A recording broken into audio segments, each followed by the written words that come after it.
An American pastor was kidnapped during church service in South Africa last Thursday, and currently the kidnappers are demanding a ransom. South Africa has one of the highest kidnapping rates in the world, and for over a decade, there's been 264% increase in kidnapping in South Africa. Currently, South Africa, with its high unemployment rate despite its economic power, is considered the highest crime zone in Africa and amongst the top 10 globally. It is surprising that this story is not making enough wave. However, if it were to be Nigeria, South African TikTokers and YouTubers will rush to talk about it. Both South Africa and a particular neighboring country, these people are so engrossed in pulling down the image of Nigeria that they've forgotten that theirs are the worst. Walking down the streets, feeling the breeze, in the sunshine state where dreams come with ease. Palm trees swaying with the ocean in view. This is the place where I always feel brand new. Sipping on a smoothie, chilling by the shore. Got my shades on, feeling like I can't be ignored. Sun-kissed skin, feeling so alive in the soft rap game. I strive to thrive. Waves crashing on the sand as I ride the vibe. Soft rap flowing. Now, this is a story. A 45-year-old American pastor by name Josh Sullivan was conducting a service at the Fellowship Baptist Church in Motherwell, which is a town in Eastern Cape, on Thursday. That's this past Thursday. And during that service, around 7 p.m., 4 heavily armed men, masked men, entered, took the pastor away, forced him into his Toyota Fortuner, and they left. Later, the Toyota was found abandoned, but no signs of Pastor Josh Sullivan, according to the South African police. A spokesperson from the U.S. State Department told the BBC that they were aware of the kidnapping of their citizen in South Africa. Meanwhile, according to South African police, they've handed the matter to Hawks. Hawks is the South Africa's elite police unit that investigates crimes and other things. So yesterday, the kidnappers called to place a ransom. Currently, the international communities are aware, communities like Al Jazeera, BBC, CNN, New York Times, and the rest of them. Are you surprised? My dear, don't be. Let me shock you. Yes, we Nigerians, we have a major problem in Nigeria.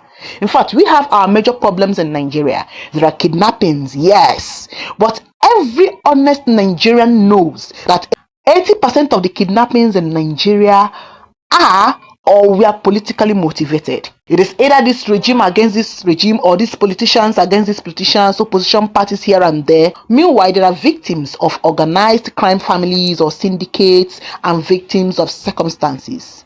And we've not shied away from it. We've been screaming about it. We've been shouting at our government for security. Many Nigerians are so engrossed with our problems that they mostly do not care about what is happening in other nations. Some are not even aware of what is going on. And those of them that do know do not really care. And again, they don't even use it against these people except when triggered. However, you see these brainwashed efulefus, these petty South Africans. Yes, I'm using the word petty South Africans because not all South Africans are petty, if we're going to be honest with ourselves. But you see these petty South Africans, they will always peddle false narrative against Nigerians and making it look as if Nigerians are so terrible and the worst. Well, it will interest people to know that South Africans and crimes are 5 and 6. Yeah, some people will say, oh, why are you talking about South Africa? Why don't you talk about Nigeria? No, sweethearts. Since you guys made it your job to interfere, you made it your job to become advisors and peddling informations, false narratives against Nigeria, then we've made it our job also to dig some of your debts out, yes, so that people will know about it. Let me repeat what I said. South Africans and crimes are 5 and 6. Listen to me, I'm not here to speculate. Let us move with facts. South Africa has the highest kidnapping rate in the world. Over the past 10 years, there has been 264% increase in kidnappings in South Africa, according to the police statistics. From 2010, kidnapping tripled in South Africa to a point that currently there are 10 kidnappings for every 100,000 people in South Africa, according to the South African think tank, which is the Institute for Security Studies. And this is the highest rate in the world. These are the same people with the audacity to call out Nigerians. These are the same people with the temerity to enter Nigerian channels, Facebook or TikTok or YouTube. Like they will go to the comment section and start driving some informations lying against Nigerians. These are the same people that will form advisors, and before you know it, they will always claim to be Nigerians, talking against Nigerians, trying to bring down the image of Nigerians. How dare you? In 2010/2011, 3,000 people were kidnapped. In 2011-2012, 3,500 people were kidnapped. In 2012-2013, more than 4,000 people were kidnapped. In 2013-2014, more than 4,300 people were kidnapped in South Africa. Meanwhile, that was when over 200 Chibok girls were kidnapped in Nigeria, and there was an uproar that shook the nation and went viral. The whole world talked about it. Meanwhile, more than 4,500 people in South Africa were kidnapped that year. In 2015-2016, more than 4,800 were kidnapped. In 2016-2017, more than 4,800 people were kidnapped. In 2017-2018, more than 5,500 were kidnapped. In 2018-2019, more than 5,500 were kidnapped. In 2019-2020, more than 6,500 were kidnapped. Then, in the last 3 months in February 2021 alone, 2,605 kidnappings were reported, which is only 1/6 of the kidnappings in South Africa. The funny thing here is that while Nigerian militaries and paramilitaries are trying their best to rescue kidnapped victims in Nigeria, with many rescued without paying ransom, South African police, according to reports, do not rescue their victims. The victims only are released after paying the ransom by their families, while some are abused, molested, and won't even make it alive. And remember, many children too do not escape this. They also kidnap children. Because little girls like Jocelyn Smith disappearing without a trace, 20-year-old men like Sifiso ending the lives of 6 women. Dear brothers and sisters, it will interest you to know that of all the suspects arrested in South Africa, they are all either Pakistans, Mozambicans, South Africans, and others. No Nigerian was found amongst the suspects, despite their itching ears or eyes to spot a Nigerian. South Africa is one of the most mentally distressed countries in the world. The 2023 Mental State of the World report surveyed over 500,000 respondents across 71 nations in 9 regions. Let's go through this. Now, check this one. Currently, Nigeria is ranked 15th most violent country in the world. Meanwhile, South Africa topped the 3rd on the list. Even Cameroon and Namibia's crime rate and violence exceed that of Nigeria. See, there are people that do their research. There are people that do investigations.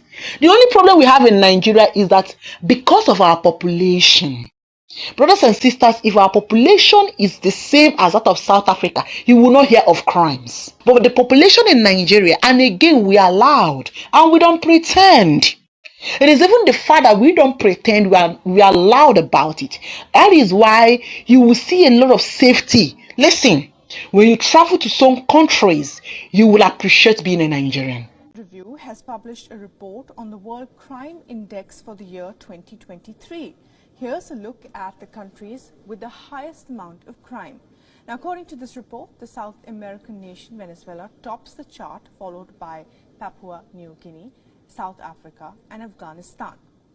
In the report, it is stated South Africa has the 3rd highest crime rate in the world. For every 100,000 people in the country, more than 76 crimes are perpetrated in South Africa. As a Nigerian, we are always safety conscious. And that is what is making us better than others. Meanwhile, some of us will travel to some neighboring nations and we will relax, thinking that we are safe. and some of us will be robbed, so we'll be molested. Most crimes in Nigeria are mostly organized and political. Just check this. That is why you will see that whenever they are talking about organized crime, Nigeria will be the second or the third on the list. Why? Because most crimes in Nigeria has a pattern, and they are planned, and they are politically orchestrated in most cases. Did you hear about the hashtag #AmInext campaign and an online petition signed by over 500,000 South Africans in 2019? It was due to their outrage by the rate of gruesome molestation and spying in South Africa. Dear brothers and sisters, do you know that South Africa has the highest molestation rate in the world? Just check your screen. Compare this crime with this arrest. Does it tally? These are the South Africans with the effrontery to trash Nigerians. You need to deal with the crimes in your nations. You are the first in abuse. You are the first in molestation. You are the first or the highest in kidnappings. You are the highest in various crimes. Meanwhile, the people arrested are Pakistanis, Mozambicans in very few cases, and mostly South Africans are arrested. Please focus on your nation. But no, from South Africa all the way to Nigeria to interfere into our businesses and calling us names. The hatred by some petty South Africans are overboard. Meanwhile, South Africa is grappling with high insecurities, highest unemployment rate, highest hunger rate, highest anger rate, highest crime rate. How dare you South Africans that enter my channel or other YouTubers channel or our TikTok account or our Facebook or Instagram account to abuse Nigerians? It is a temerity for you black pots to call kettle black. At least we are not cowards, we speak up. We are concerned about the welfare of every citizen. It is laughable when petty South Africans crowd over a video to talk gibberish about Nigerians. Channel your energies in fixing one thing in that your country, especially your black communities. Check these kidnapping rates. Check them. The red is for Latin America, light blue is Middle East, yellow green is Asia and Pacific, deep red is Europe and Russia, light yellow is USA, greenish blue or green is Africa. Now let's check gun violence. Only South Africa and Ethiopia topped the list. Brothers and sisters, check this. Why don't you focus and sort out the problems in your nation? Why is it always Nigeria this, Nigeria that? Some of you are forming Advisors Association of Nigeria from South Africa. Take care of your nation first. Sort out your problems. Leave us alone. Walking down the streets, feeling the breeze. In the sunshine state where dreams come with ease. Palm trees swaying with the ocean in view. This is the place where I always feel brand new. Sipping on a smoothie, chilling by the shore. Got my shades on, feeling like I can't be ignored. Sun-kissed skin, feeling so alive in the soft rap game. I strive to thrive. Waves crashing on the sand as I ride the vibe. Soft rap flowing, let the rhythm collide. I'm the king of this groove with the catchy hook. Got the ladies moving and the fellas shook.